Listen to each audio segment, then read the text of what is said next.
Is a political editor at the Daily Mirror. I keep wanting to promote you to editor, Pippa, for some reason. Suzanne Evans, Suzanne Evans, it's only a matter of time, isn't it? Suzanne Evans is here too, political commentator and all things Brexit, or at least used to be, but who knows. Francis O'Grady is here as well, the General Secretary of the TUC.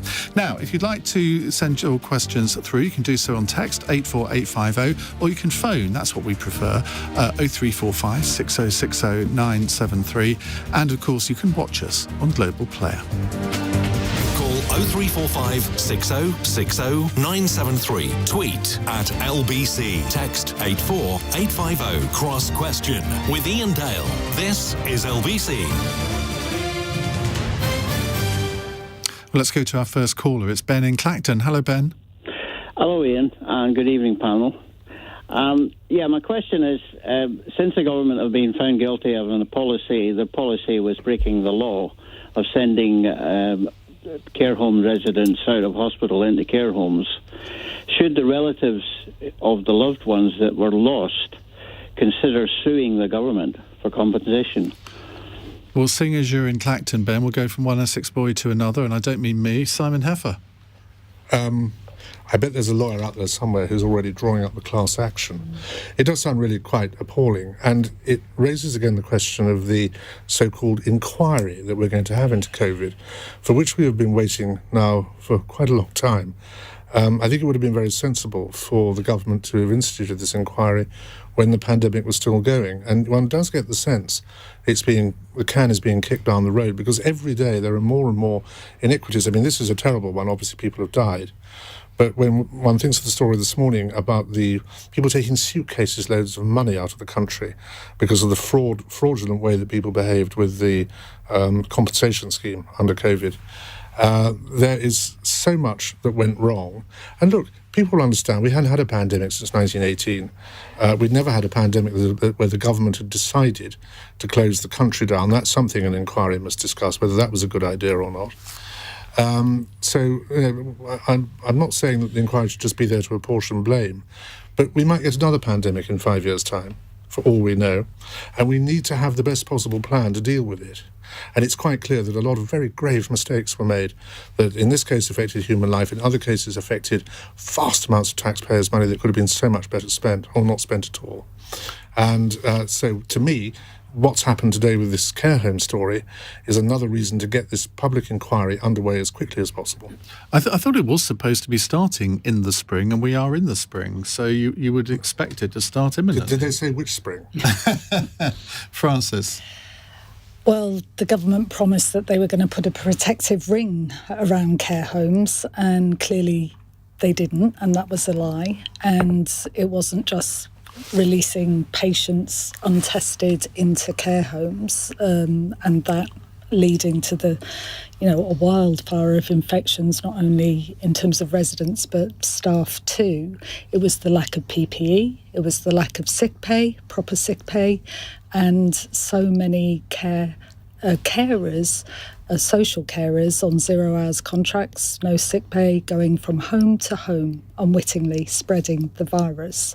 So the inquiry is going to be really important, but I mean, I know that the daughters who brought the case believe that the Prime Minister should resign, and I think most people now feel, the guy who set the laws, broke the laws, lied about it, he should go. So I don't know about suing the government, but I think it's probably time they were sent packing.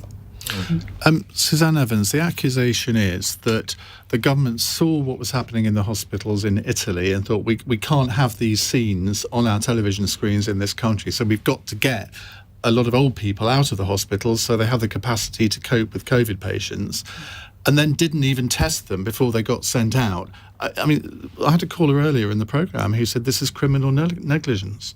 I think it's worse than that, isn't it, Ian? Actually, not only did they not protect those elderly people, they lied about it. Of course, the health secretary responsible for this has resigned, and he has gone, Matt Hancock.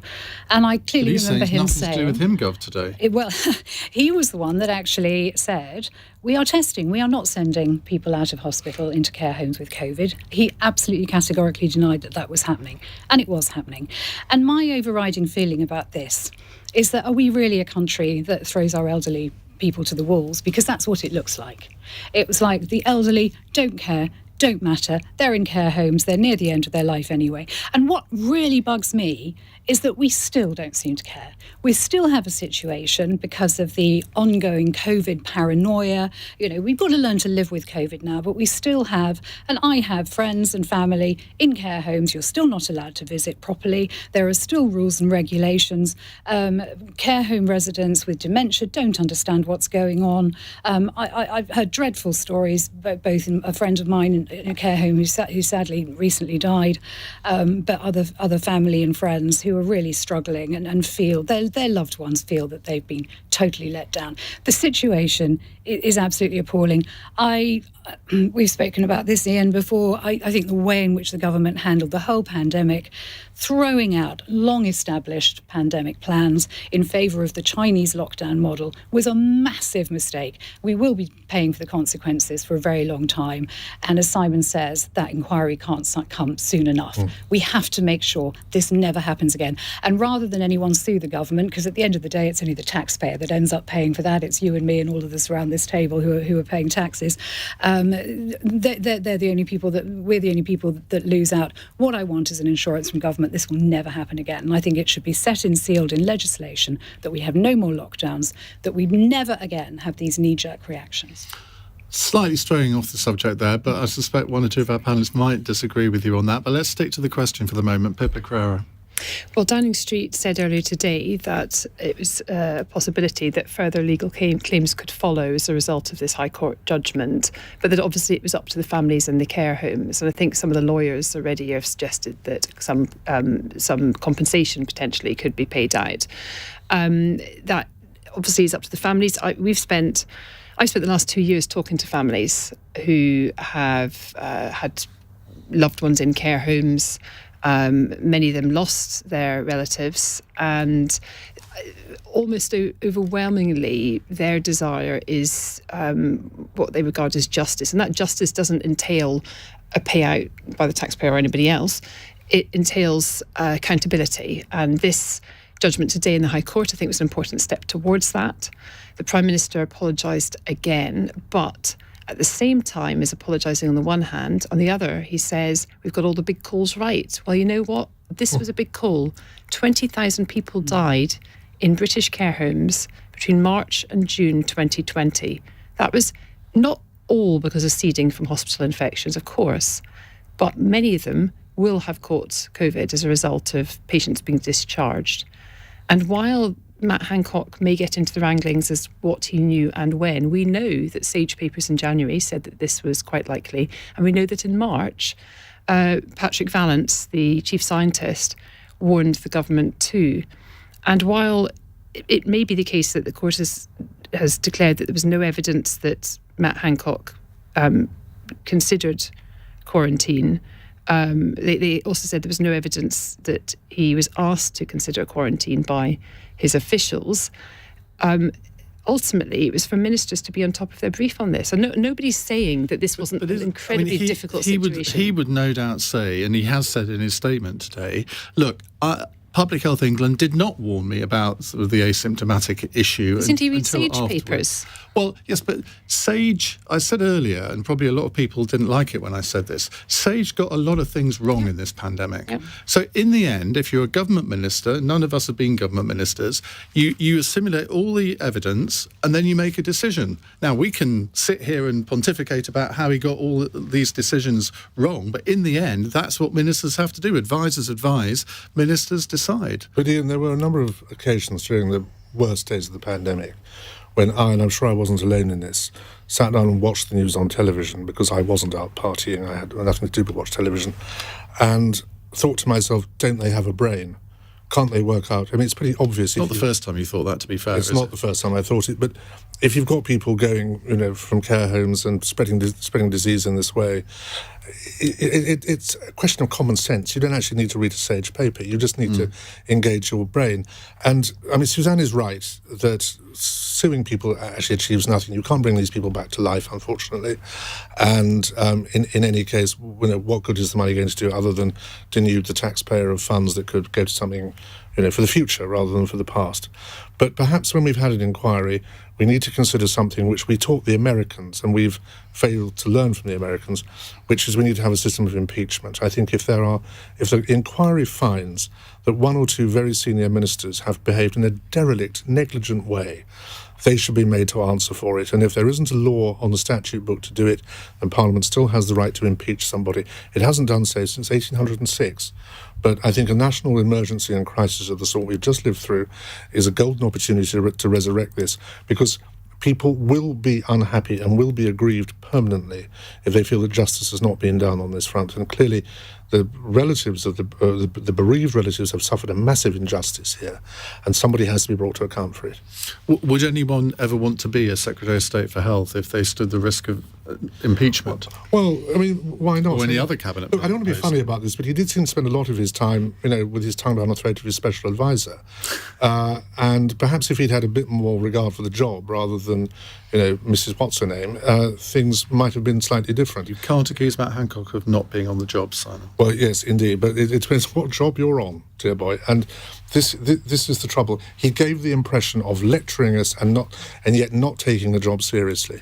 But I'm not saying necessarily he's the one you impeach. Maybe you impeach the Prime Minister at the end of it. Isn't it about who you listen to as well? Advisors are important, but as well as the families who were really making their voices heard about concerns they had about care homes, staff were. Remember, right back at the beginning, staff didn't have the most basic protective equipment. There were problems about getting tests. And as Simon says, I agree. I mean, how much advice do you need on some of these basics? If it doesn't feel safe, if staff are telling you that they're not getting the basic resources they need, how safe is it just to we push had a people into those discussion homes? in the last hour about sort of middle-ranking staff making the decisions because they were presumably getting diktats from the Department of Health, Public Health, I don't know who, but someone was saying, you need to do this. And it wasn't just in one NHS trust. This was all over the country. I think it was in Scotland as well that this was happening. Not sure about Wales. But there was clearly a national strategy to do this. Now, you have to be a pretty brave middle manager to say, I'm sorry, this is unethical. I'm not going to do it. Isn't that why we elect our politicians? We elect brave people who are going to make decisions. And was it a politician's decision, or was it somebody at the top of the NHS structure? But what message is being sent from the top when reportedly we heard the Prime Minister thought that older people's lives, frankly, were more dispensable? Absolutely. That, pile them high. They've already had a good life. He denies saying that. He denies it, but enough people have said that's what was said. Dominic Cummings said it was said. And I think one of the problems that we've got in modern day politics is that ministers are relying far too much on quangos to tell them what to do. And I think that is a massive failing. The old days, sorry to sound a bit archaic here, but, the buck did stop with the minister. We had a much smaller cabinet, we had a much smaller accountable team. We didn't have this ability to be able to farm out decision-making to quangos and then pass the buck and deny our responsibility. That's something I'd very much like to see. And people would resign if they got it wrong. Absolutely, too, yeah. Well, John Major's fault then. Potentially, yes. I mean, John Major's responsible for a lot of things. Well, he was the one that brought in a lot of these agencies. He did, and of course, every government since, in my living memory anyway, has gone on to put in their manifesto that they're going to have a bonfire of the quangos, and it never happens because, of course, once they get into power, they realise how important quangos are in terms of being able to.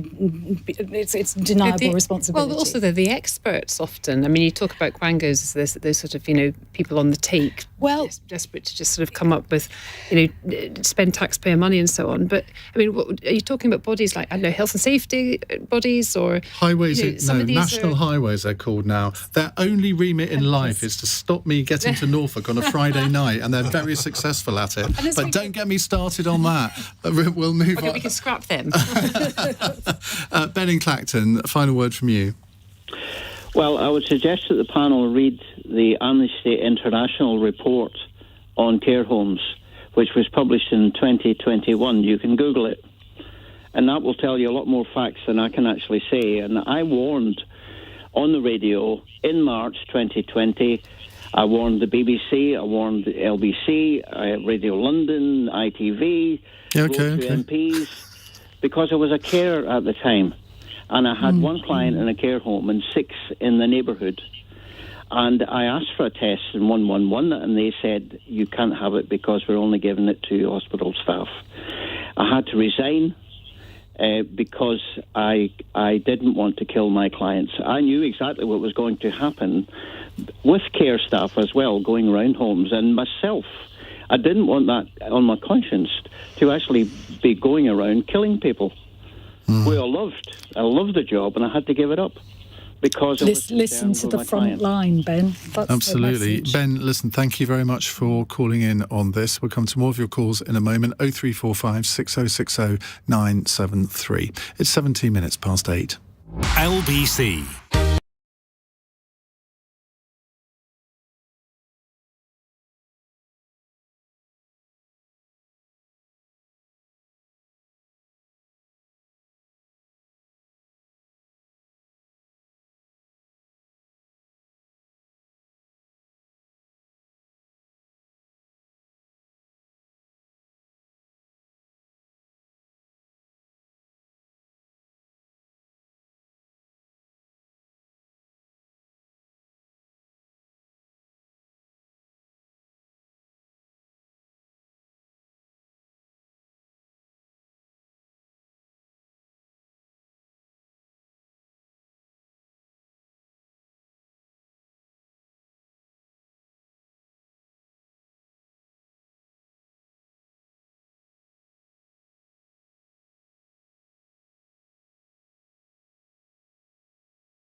Cross Question with Iain Dale on LBC. Never buy one. 90 minutes past 8. Simon Heffer is here. Pippa Crerar, Suzanne Evans and Francis O'Grady. Pippa, do you want to explain to our listeners what you and I were doing yesterday? Well, we were baking. We were. Weren't we? First time for 20 years in my case. Yes, and I have to say you did a really good job. job. No, I didn't. I really didn't. We were baking a Jewish bread called challah, which was at an event organised by the chief rabbi to promote... And Jewish News. And Jewish News.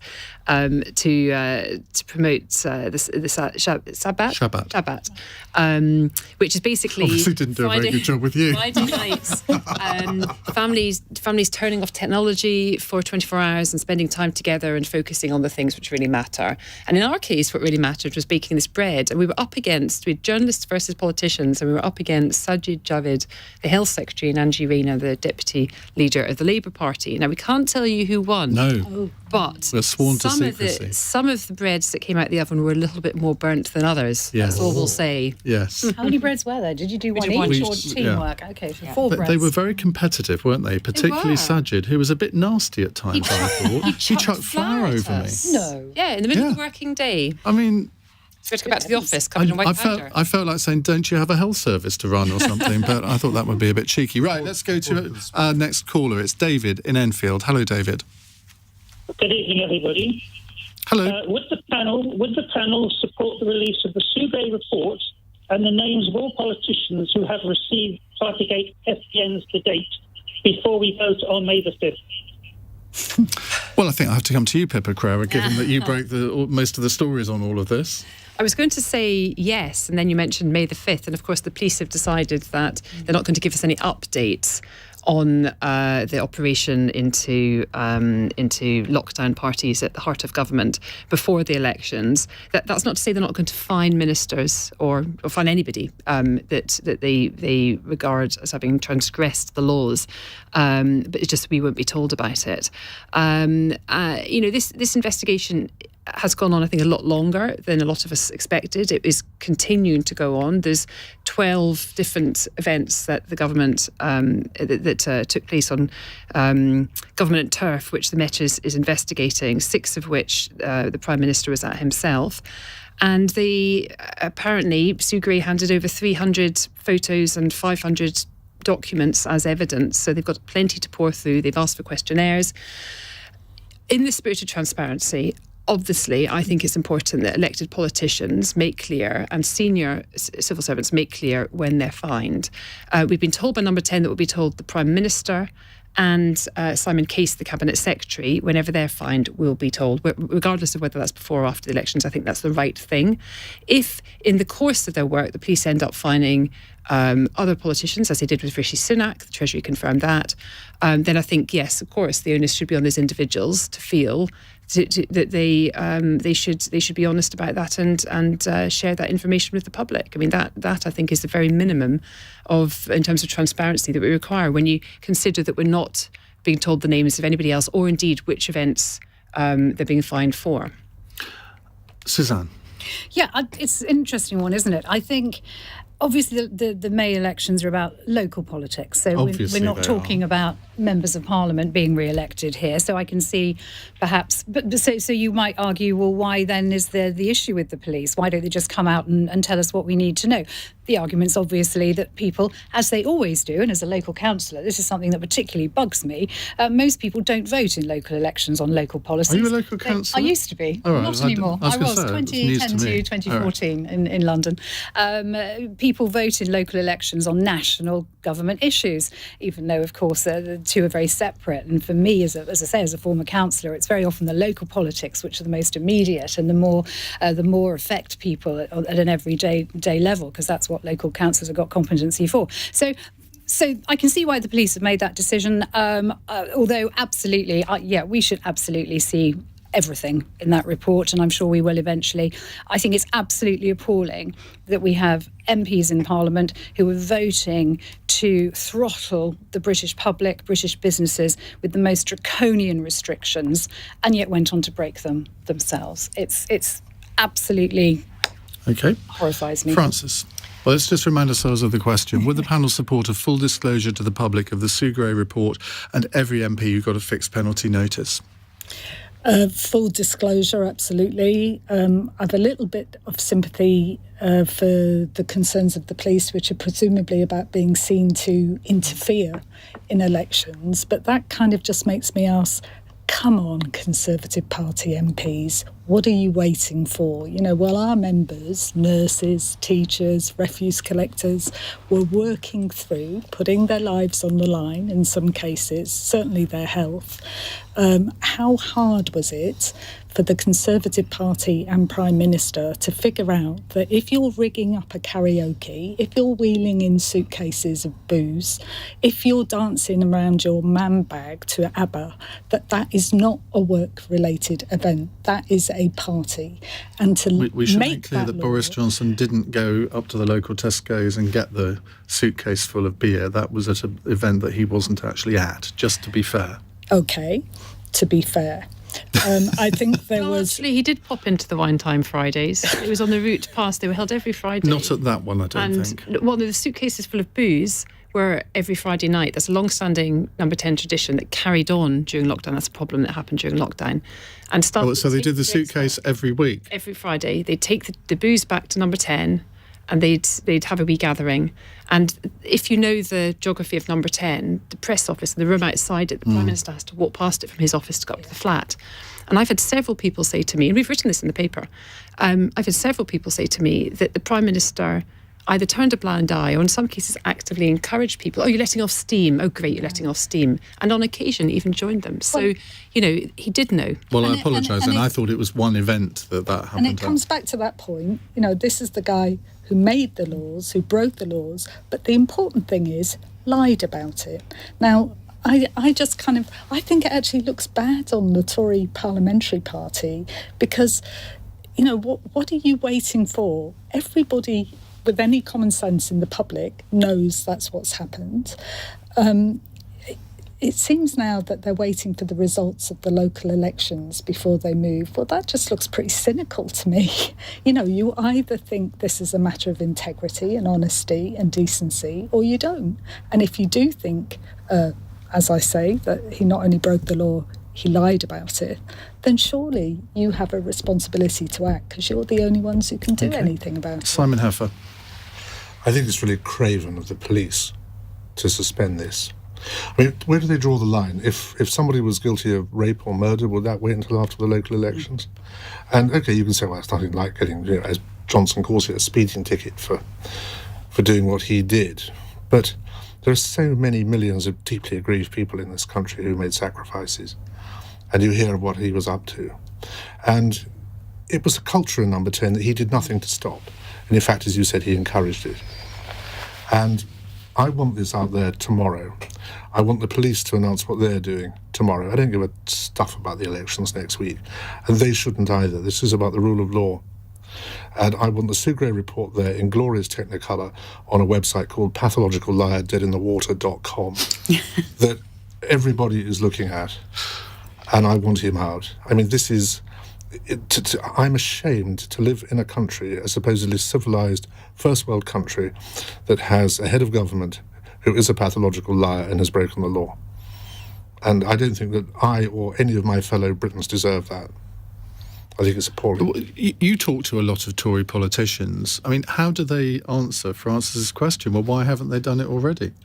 Well, I do talk to a lot of Tory politicians, and I mean, some of them are organising quite heavily. You've had brave people like Steve Baker come out last week, and a number of others, David Davis, Andrew Mitchell, have come out in the past and said that he's got to go.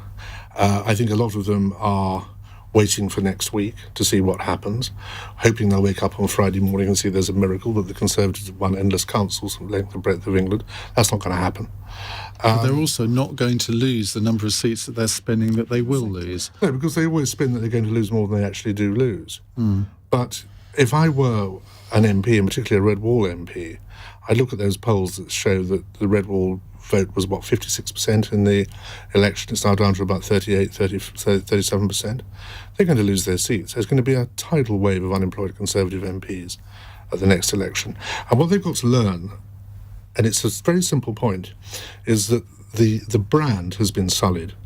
But somebody who comes in with integrity, and there are men and women of integrity in the Conservative Party, somebody who comes in with integrity and honesty can turn this round. There's 2 years before an election. If they let him stay in power with his ruthless and systematic abuse of the rule of law and denigration of the rule of law, they are going to lose. And you talk about my conversations with Conservative MPs, what I've said to them is, if you want to wake up on the morning after the next election and find that there's a Keir Starmer-Nicola Sturgeon coalition that's going to give the Scots a referendum on the Union and end the Union, that's the price of keeping Boris Johnson in power. So we take Boris Johnson out and replace him with 2 other people that broke COVID law. Well, do we? I mean, who? Well, Keir Starmer and Nicola Sturgeon. Well, no, they didn't. And actually, Durham Police have said today that they've clarified they're not reinvestigating. They decided that he didn't break COVID rules. Nicola Sturgeon did and was spoken to by police. But I do think that it's a false equivalence to say that walking into... Rare I defend a politician, eh? Walking into a barber's shop for 20 seconds and forgetting to put your mask on is the same as organising... Why haven't they gone after Jeremy Corbyn? There's that famous photo of him hosting a dinner of, 6 or 10 people. Wasn't he? I seem to recall he was fined. Was he? I believe so. Take that back. That's 2 in a quarter there. I'm doing well on this programme, aren't I? I should remind you that next Thursday night from 10, Jackie Smith and I will be hosting LBC's local election night coverage live from this studio, so I hope you'll join us for that. And I hope you'll also phone in some more questions. 0345 6060 973. You're listening to Cross Question on LBC. Let's get the news headlines at 8:31 with Simon English. Starting with some breaking news. Police investigating the disappearance of a mother of 2 in Lancashire have charged a man with her murder as they continue to search for her. 33-year-old Katie Kenyon went missing in Burnley on Friday and hasn't been seen since. A 50-year-old man is due in court tomorrow. The High Court has ruled the government broke the law by discharging untested hospital patients into care homes in England during the pandemic. Despite that, the former Health Secretary, Matt Hancock, says the ruling has cleared ministers of wrongdoing.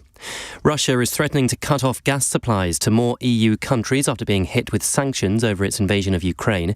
The Kremlin is stopping exports to Poland and Bulgaria because they're refusing to pay for it in rubles. LBC weather: chilly and mostly clear this evening, some cloud drifting into eastern England. A bright start for most tomorrow, but turning cloudy in the afternoon with a high of 17 degrees. LBC.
Cross Question with Iain Dale on LBC. Call 0345 6060 973. 8:34 on LBC. Let me reintroduce our panel for those of you who've just joined us. Simon Heffer is here from the Daily Telegraph. Pippa Crerar, and Sunday. Well, it's just the Telegraph now, isn't it? It's the Telegraph. Yeah. Pippa Crerar is political editor of the Daily Mirror.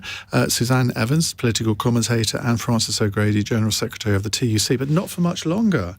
You called me outgoing earlier, and I thought you meant extrovert. I'm sure you have your moments, Francis. Now, why are you going? You've done it. It's not till the end of the year. You've done it for 10 years, but why now? Because for myself, I've always believed that's the equivalent of 2 terms, and I think you need new blood, new energy. And I need a bloody good rest. And a membership of the House of Lords, possibly. Wouldn't be surprised. Right, let's go to our next question. It is a text question from Caroline in Hackney. If it's true that these MPs really have been watching porn in the Commons, what should happen next?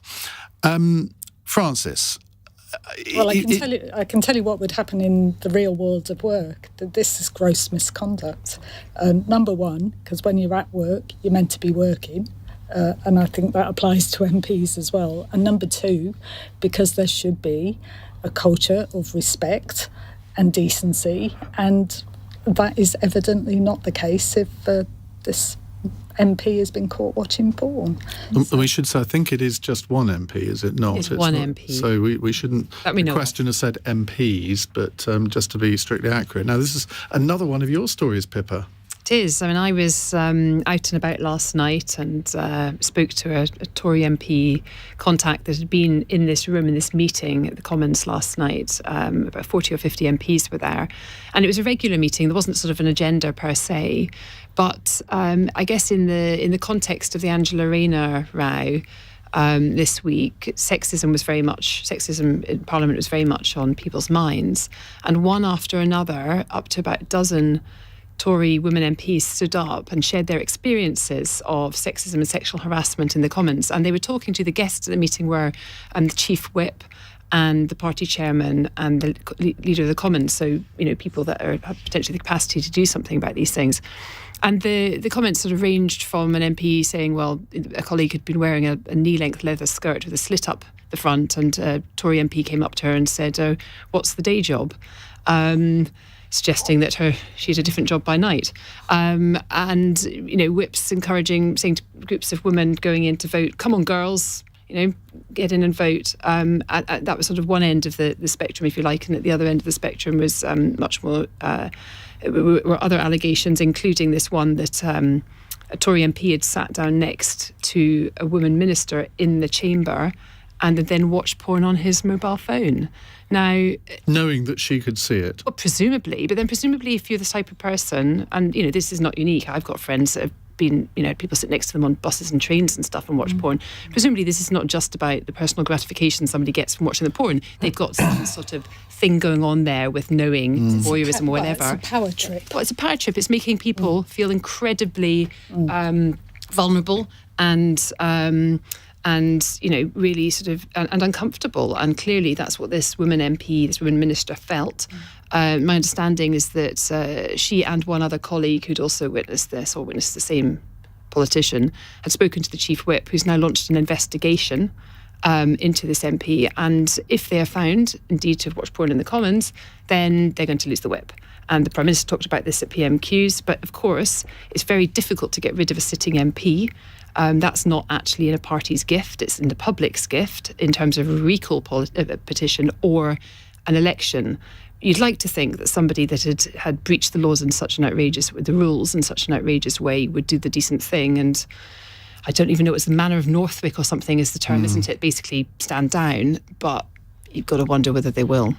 The initial reports of this that I read said that the two female MPs had not named the MP to the Chief Whip. Now, is that still the case? So it's our understanding that if the Chief Whip launched an investigation, then they can only have done that if they knew the identity of the individual. So I think the Chief Whip knows who it is. Suzanne? I cannot... Has anything like that happened to you? I mean, not that, but sort of... I mean, I think a lot of women have got different sort of experiences in this area, ranging from, as Pippa said, from one end of the spectrum to the other.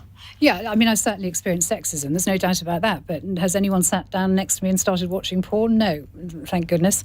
I'd certainly have something to say about it if they did. I mean, Francis said, in the real world, they'd be out on their ear. In the workplace, this would not be tolerated. And I am absolutely struggling to get my head around how on earth somebody who thinks they have a role to play in public life, somebody that presumably goes into politics for the good of their country and the good of their local constituents, can behave in such an appalling way. I simply don't understand it. And Pippa, you mentioned personal gratification. Let's be honest here. You don't just sit down and watch porn on your mobile phone like you might watch an episode of EastEnders or something. You watch it because you want to get off on it, to put it bluntly. And so you've got that added element here as well, I think. You've got an overt sexual act as well as a passive watching, I think, happening in the House of Commons. And frankly, I hope we do find out who this is, because then public pressure can be put on this MP, and hopefully he will be out on his ear, because he damn well deserves to be. Simon? I don't disagree with any of that. Of course, we have a Prime Minister who set an interesting example in his treatment of women over the years. That's a matter of public record. And I suppose there are people in his parliamentary party who think that whatever they do in a degrading way towards women is perfectly acceptable.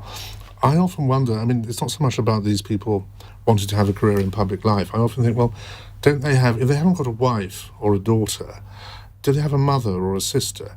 Do they ever think what effect this would have on a member of their family if somebody did this? I mean, if somebody sat on a train next to my wife doing this, I'd want to kill them. I think it's abominable. And you just wonder how stupid these people are, just how offensive, how badly brought up, how low they are. And how on earth do they become selected as a Conservative candidate, let alone get elected as a Conservative MP?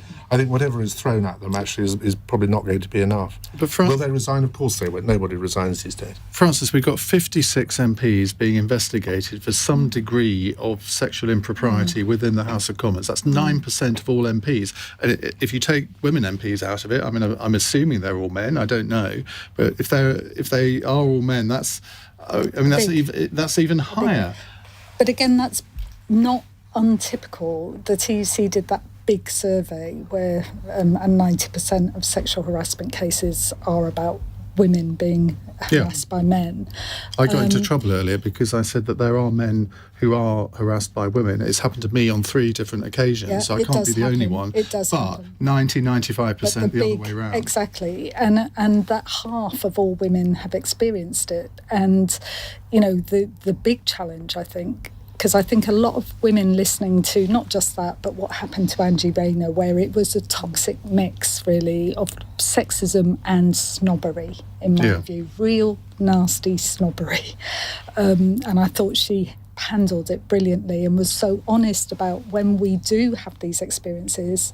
And I hear this all the time, particularly from younger women, you know, because it's so humiliating, there's part of you that's just trying to make light of it. You know, you don't actually want to be the person who's having to deal with it. It's hard.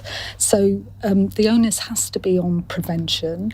And in fact, the government did agree that they would introduce this new legal duty on employers to prevent sexual harassment at work, and we can work with employers in a very practical way to make that happen. But along with every other employment right that we were promised in an employment bill for the Queen's speech in May, it's on the never and ever again. Nobody knows if or when it's ever going to happen. But if we've got 9% of MPs being accused of this sort of behaviour, are we to take it that in most big workplaces up and down the country there's a similar proportion? Oh, there certainly is. That's what our survey showed, that huge numbers of women, particularly young women, experience this. And the awful thing is, again, particularly for young women, that rather than report it, they're likely to leave. And so they're actually losing their livelihoods and damaging their careers, because I think it's a power game, a lot of it. How much of it's to do with gratification? How much of it is to do with intimidating, humiliating and shoving women out of... But Pippa, you've been covering politics either in Parliament or at City Hall over the last 20 years. Have you noticed a change in the behaviour of male MPs, or is there still that sort of boys' club, isn't there? That oh, go on, I dare you to do that, she won't mind. That sort of larkery, if I can call it that, still goes on. It was very prevalent 20 years ago, possibly less so now, but we know about it more now because people are willing to speak up. Well, we know about it now. There's the Commons Independent Complaints and Grievance System, which was set up cross-party 5 years ago. So people do actually make complaints. It was Andrea Leadsom's initiative. So people previously would probably, maybe complain to a colleague or a friend, but not necessarily, there wasn't sort of an obvious HR system. Officials or MP staff, their bosses were, the MPs who potentially were the ones that were responsible were also their HR line manager. So the system was very, very sort of poorly managed. But the biggest difference is that there are more women MPs and more women generally in politics, and because that sort of diluted the pool of people, if you like. It's meant that I think less of these, it is gradually getting better. But then also, I kind of feel that I'm not in a brilliant position to talk about it, because I've got lots lots of stories I could share with you from 15 years ago, 10 years ago, when I was a younger woman, of inappropriate behaviour and comments and touching and all sorts of things. We're about to come to a break, so you can tell us them. I'll save them afterwards. But it doesn't happen so much now because I'm more senior and I'm older. Francis will probably all have stories like that, I'm guessing. Well, on that bombshell... You don't, Simon. What a relief. We will go to a break. More questions in a moment. 0345 6060 973. It's 8:45. LBC, Nick Ferrari at breakfast. If you're working from home today and you're in the passport office, where presumably there's enormous danger of data being passed, get into the office. It is that simple. We've got millions of people waiting for passports. Certainly, I would imagine hundreds, if not thousands, of people inconvenienced because they haven't got their passports. And you're working from home. It's a disgrace. If you're not in by 12 o'clock noon, don't bother coming back. Otherwise, honestly, stay at home, sit in the back garden, enjoy your summer. Nick Ferrari at breakfast. Back tomorrow morning from 7. Listen on your radio and on Global Player. LBC. New.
Cross Question with Iain Dale on LBC.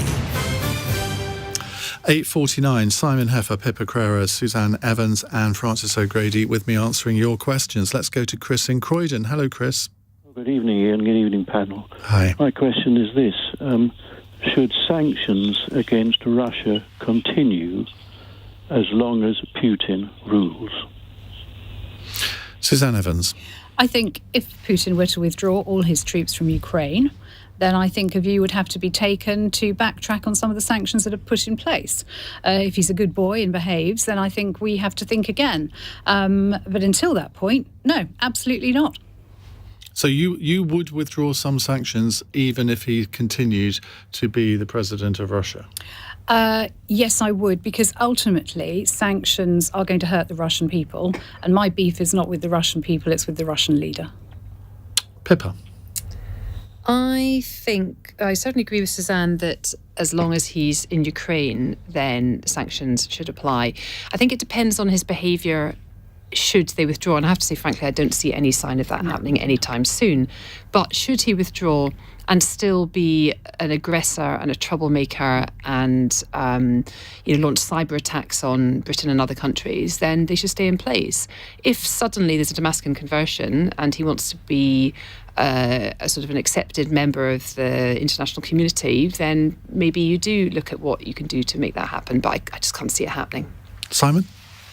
I think sanctions must continue until he's either in the dock at The Hague or has a bullet in the back of his head.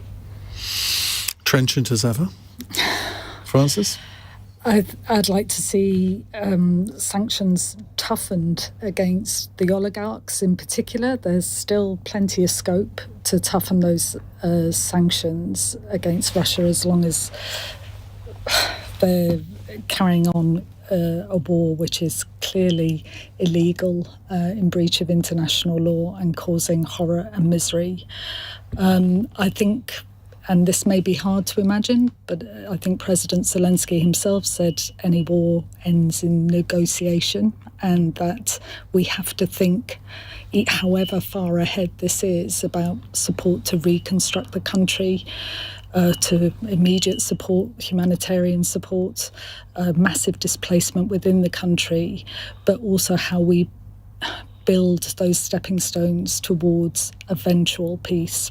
But is it inevitable that in any negotiation to end the war that Russia will have gained something from it? Because surely that defeats the whole objective of Ukraine fighting this war. I think part of the objective of our solidarity is that it's the Ukrainian people who will decide, and our job is to support them. Because Rachel Johnson, who presents the show on Sunday evenings on this station, a couple of weeks ago, she said that, well, of course, that this war will end, and it will end with some sort of partition of Ukraine. Now, people got very, very angry that she'd said that, but if you think about it, that is a very possible outcome, isn't it, Pippa?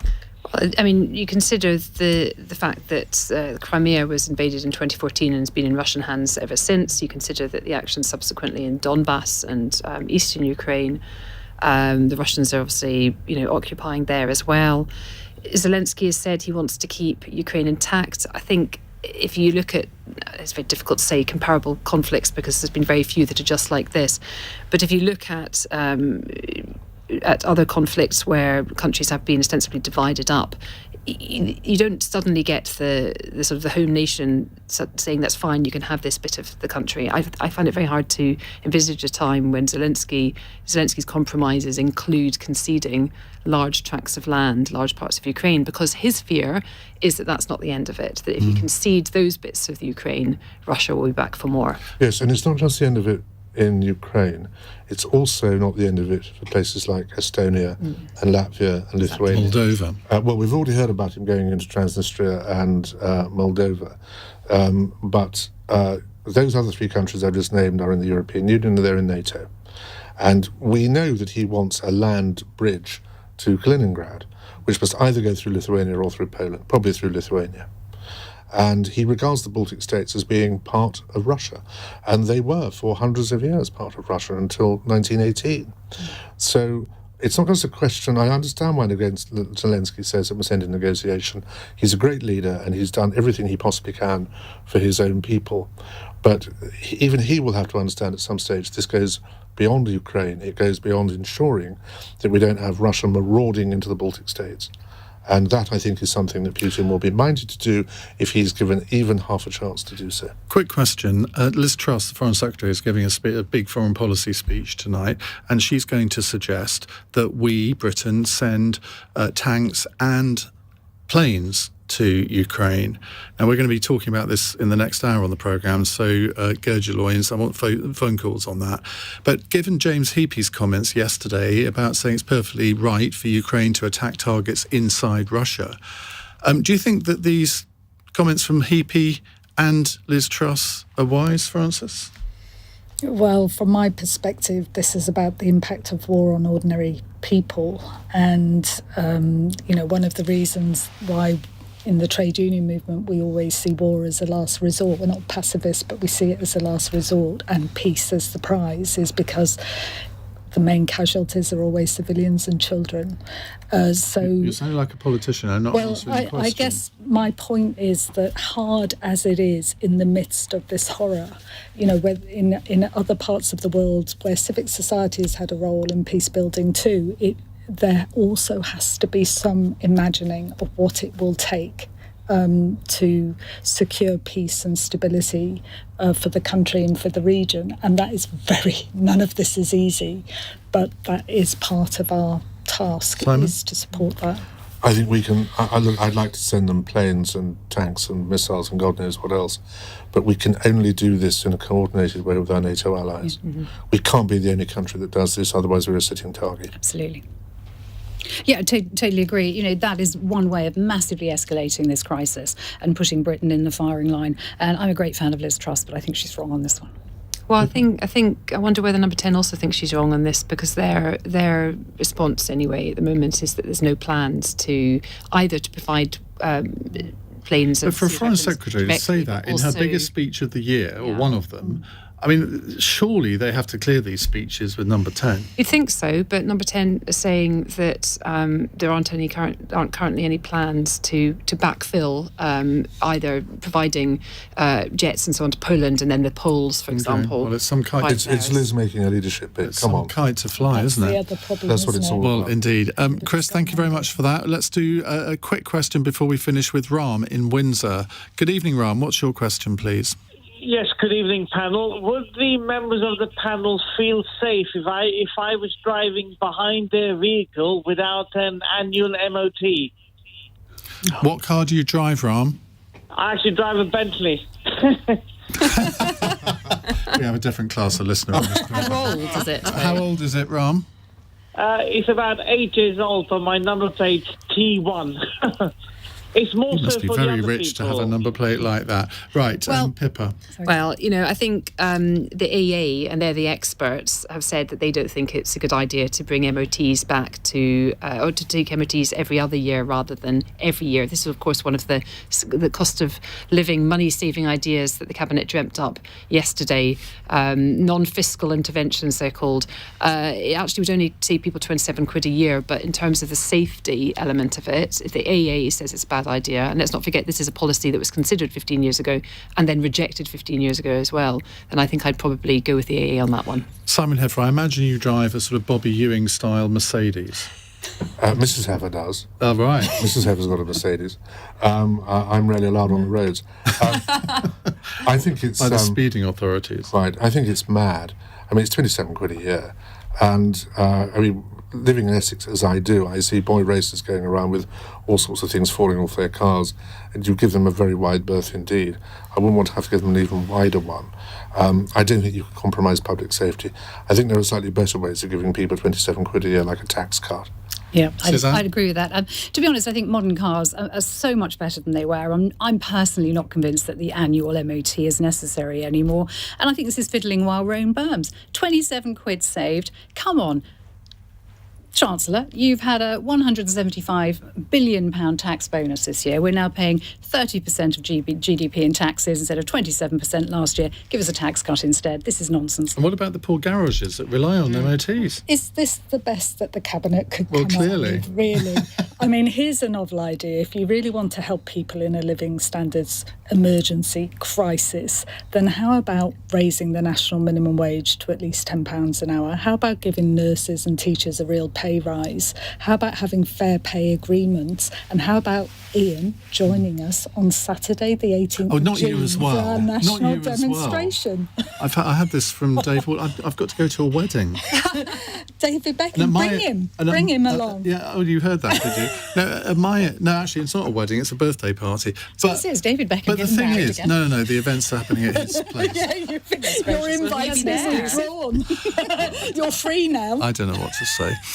Right, it says on my screen, controversial final text from Karen in Leeds. So-called social mobility chief Catherine Birbalsingh says girls don't take physics at A-level as they apparently dislike hard maths. What subjects did you do at school, and did being female change your mind, Simon Heffer? I was lousy at science. I couldn't wait. I couldn't wait to do sort of Latin and Greek and things like that. I was hopeless at science. So I did, I did history and languages and English, stuff like that. I think any girl that says they dislike physics is quite absolutely understandable. I got ungraded in my physics O-level, which I'm kind of rather proud of. Frances? Oh, I loved reading. That's what I did all the time. What were you bad at? Oh, what was I bad at? Oh, a lot of things, including a period of not going to school. Oh, no, we want to hear more about this. But I loved learning, just not always. Okay, well, on the basis of what you've just said there, you now get an invitation to do my hour-long All Talk podcast, where we will explore your school years in far more detail. Suzanne Evans. Well, I'm afraid I was not very good at science either. I was definitely in favour of the arts. However, in mitigation, I will say I now have a wonderful 29-year-old daughter who did a degree in biomedical sciences and got a first, and is now studying for a PhD in skeletal biology. Fantastic. That's just showing off. That is very impressive. Well, I had the benefit of going to school in Scotland, and the system at the time meant that you could take lots of subjects. You didn't need to specialise until very late. So I was able to do maths, chemistry, physics, biology, and art, French, history, and English. Mm-hmm. So I was able to do them all. What were you bad at? What was I bad at? Pretty bad at sport, if I'm completely honest. Really? But but my little girl, you ask her what her favourite subject is maths. She's chosen to go to maths club after school. Oh my goodness. I love that. It's brilliant. I'm going to encourage it. Yes. Strange child. Pippa, thank you very much. Suzanne, Frances and Simon will have you back very, very soon. Coming up in the next hour, we are going to talk about that speech by Liz Truss where she suggests that Britain should be supplying planes to Ukraine. Now, given the phone-in we did last night about James Heapy's comments, I'm really interested to hear what you say about this. And by the way, if you're a Russian apologist, don't bother phoning in. It's 9:01. On your radio, on Global Player, and Play LBC. Leading Britain's conversation. This is LBC. From Global's newsroom. Police investigating the disappearance of a mother of two in Lancashire have charged a man with her murder as they